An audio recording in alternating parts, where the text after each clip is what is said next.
Breaking news now. The Wagner Group's rise to power and immunity from punishment under Putin. On June 23, 2023, tanks and troops surrounded government buildings in Moscow and the southern Russian city of Rostov-on-Don.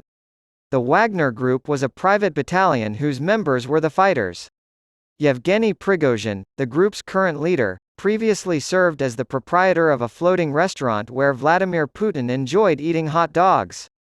When Prigozhin challenged the Kremlin that day in June, he was launching the most serious threat to the government since the Soviet Union's collapse. An extraordinary piece about the Wagner Group's global reach, brutal battlefield tactics in Ukraine, and mysterious decision to mutiny has been written by Joshua Yaffa. He sits down with Tyler Foggett to talk about it and investigate what made Prigozhin such an out-of-the-ordinary figure in the Russian military. According to a new government list, the UK faces threats from a variety of sources, including a future pandemic, Russia's potential to disrupt global energy supplies, and extreme weather related to climate change.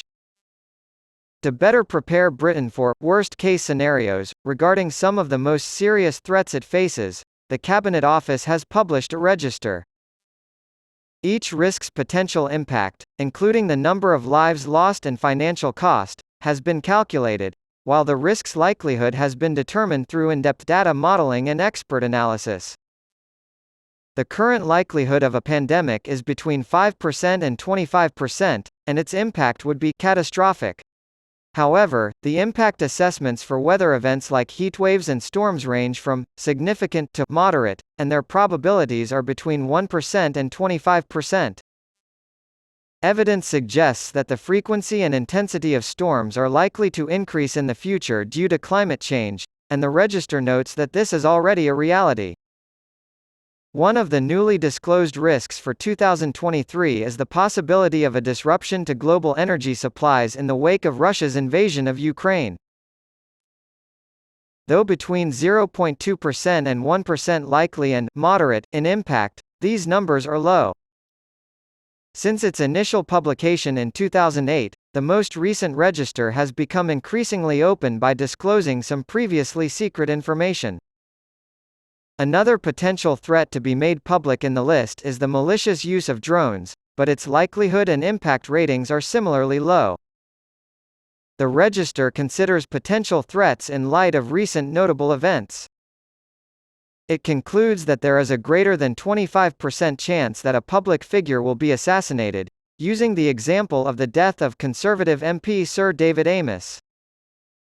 The register assigns a maximum value of 25% to probabilities with a statement that all risks considered are relatively low likelihood events.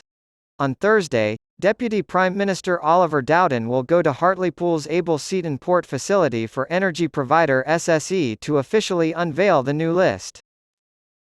The renewable energy firm is currently supervising the installation of the first 260-meter-tall wind turbines at the Dogger Bank wind farm. To ensure the government and our partners are prepared for anything, Mr. Dowden said, "This is the most comprehensive risk assessment we've ever published." Energy security is a growing threat, and it's one of those. With the first turbine now in place at what will be the world's largest offshore wind farm, the British people will have access to reliable, affordable, and environmentally friendly power, giving the country the ability to defy energy demands from Russian President Vladimir Putin. And Vladimir Putin will visit Turkey. Putin and Erdogan, according to the Kremlin's Wednesday report, have agreed to prepare for a potential face-to-face meeting. The two leaders spoke on the phone for the 10th time since the new year and agreed that the Russian president would visit Turkey, though no specific dates had been set. They agreed to continue contacts at various levels, including in the context of preparations for the possible meeting between the two leaders, according to a statement released by the Kremlin press service. The UN-Turkey-mediated grain deal to restore agricultural exports across the Black Sea was also discussed by the two presidents. After Russia's exit from the agreement last month, Erdogan reportedly expressed concern about the impact on poorer countries.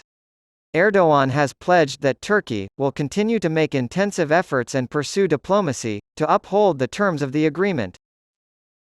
Putin, for his part, brought up the Western countries' failure to fulfill their end of the grain agreement. According to the Kremlin, the president also stated that Moscow was ready to return to the agreement as soon as the West met Russia's demands. Also highlighted in the statement was Moscow's initiative to provide free Russian grain to the world's poorest countries. According to the Kremlin, Russia is actively pursuing the development of secure corridors in this regard.